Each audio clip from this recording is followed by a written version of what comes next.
What's up guys, Houndish here, and today we've got some Destiny 2 news, which drops in the form of Bungie's weekly TWID update. And so, especially with us being early on in the season, Bungie have some bugs and glitches to warn us about, plus they talk about a couple of future updates and fixes which are planned, and then they get onto Crota's End, the launch weekend, but additionally they outline a bunch of items which are going to be disabled for the contest mode. So, as always, some items won't be equipable during the 48-hour contest launch. We'll cover those, and additionally we'll round up the other updates from Bungie in the blog and social media this week. So hit subscribe below if you want to be kept up to date with Destiny content, but without further delay, let's get into it. A couple of Bungie updates to outline initially right here, and they say that an unintentional change was made to the Luminous Void shader with update 7202, and they're working to revert this change and return it to its previous appearance. And so there's something going on with that one. Just keep in mind that the current appearance will be changing once again once they make another update. On top of that, players have asked about the Ascendant emblem for this season and its lack of availability. The Destiny 2 team said, no update at this time, so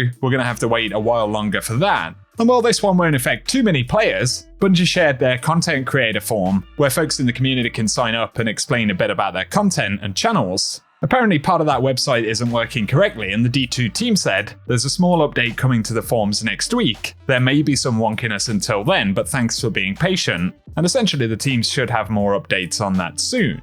Now though, let's get on to the TWID, and firstly they talk of course about Crota's End. So they say it's Crotating time, and we're less than 24 hours away from the Crota's End reprised raid. And they point out players will need to be at 1790 power to be at the cap for all encounters to take on the raid. They also give a warning to give our servers enough room to breathe. There will be no bounty or weapon crafting progress for combatant kills below boss tier within Kingsfall and Crota's End while the contest mode is enabled. Obviously a technical element to that, but just something to keep in mind during that 48-hour period starting tomorrow at the daily reset. Here though, they speak very openly about Necrochasm, and they say yes, it's coming back, and to celebrate the return of a fan favourite weapon, we have a guaranteed reward for those who are brave enough to take on Crota's End during contest mode. So players that acquire the Bottomless Pit quest from the raid vendor during the 48-hour contest mode period in Crota's End will have the quest automatically marked as complete, and all rewards placed in their inventory immediately.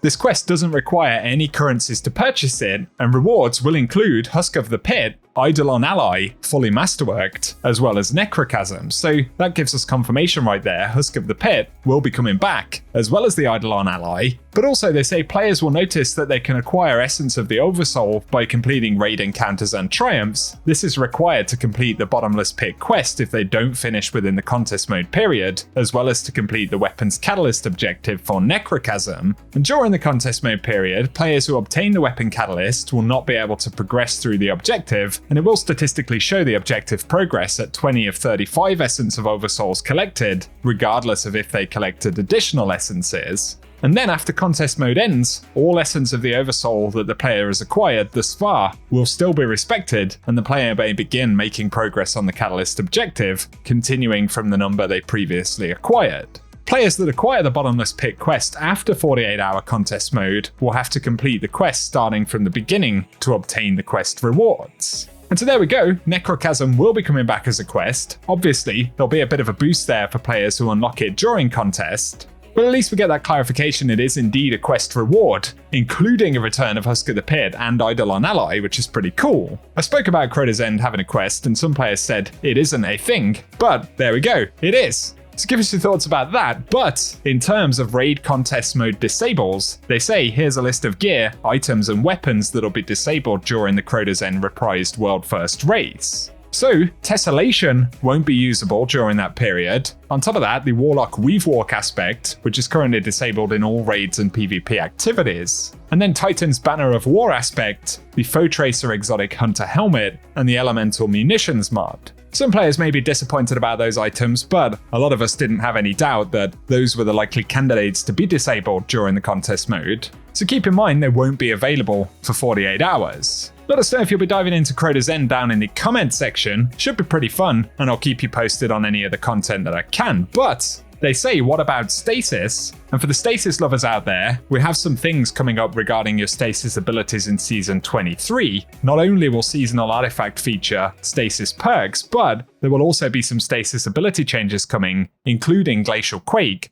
Frost Pulse, Winter Shroud, the Glacier Grenade, and more. We'll have an artifact and abilities preview with more details as we get closer to the launch of Season 23, so Stasis will finally get some updates next season, which is pretty cool, and I'll be sure to keep you posted about that. Give us your thoughts down below.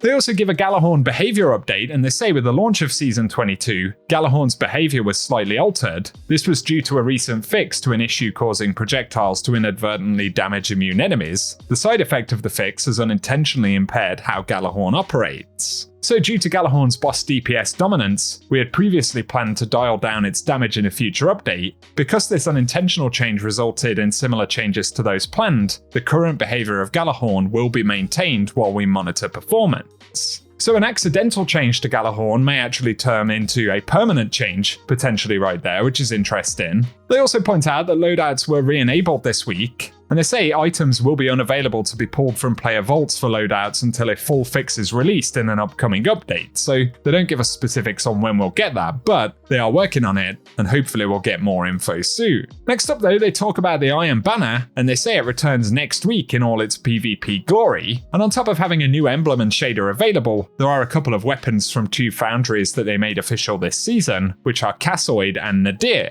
First up is Point of the Stag from Kassoid, finally returning with random rolls. And then there is the Guiding Sight, which is now a strand weapon, and many of the Nadir weapons originally released in a time where there was only kinetic damage in the top slot. And they say in future expect to see a lot of these weapons come back as either strand or stasis. But for the Guiding Sight, which is a strand high-impact scout rifle, they say the left column can roll Enlightened Action, Demolitionist, Moving Target, Tunnel Vision, Perpetual Motion, and Gutshot Straight, with the right column able to get Hatchling, Adrenaline Junkie, Kill Clip, Encore, Cascade Point, and Precision Instrument. And of course, they have the origin trait Skulking Wolf, as well as Nadir Focus. Then there's the Point of the Stag, which is an arc precision bow, with the left column able to get No Distractions, Archer's Tempo, Pugilist, Slick Draw, Elemental Capacitor, and Shot Swap.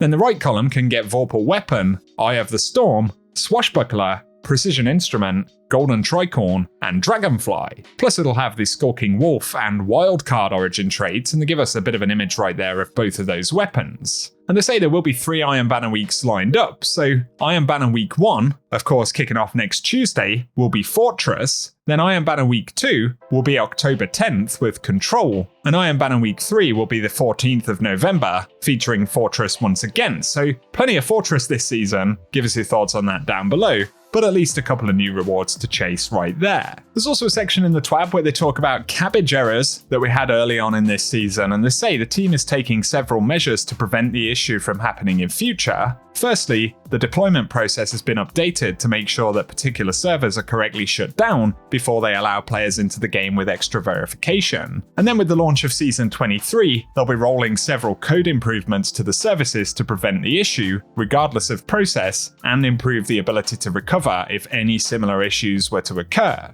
And so once again, another promise right there that servers will continue to improve in terms of stability moving forward, hopefully with a reduction in those error codes that we see quite often. Final bit in the TWAB, but there's a preview right here of some of the additional rewards that can be unlocked via the Bungie store for the Crota's End raid race. So there's the raid ring, as well as the pin badge, which is pretty cool, and a display metal poster of Crota's End here, and we can see the artwork for that, which is pretty awesome on screen. Also keep in mind, there will be a Twitch Rivals event for the return of Crota's End, where players can unlock a special emblem by watching 2 hours of Crota's End Day 1 streams. So if you want to find out more details about that, it is in the TWAB linked below. But for today, guys, that's what we have to round up. So plenty of items being disabled there, some interesting updates regarding Necrochasm and the quest availability. Let us know if you're excited to see the return of the legendary variants of that as well. But otherwise, for now, as always, I appreciate you tuning in today. If you have enjoyed the video, a rating below really does help us out on the channel, and be sure to get subscribed for more Destiny content. But otherwise, I hope you guys have an awesome day.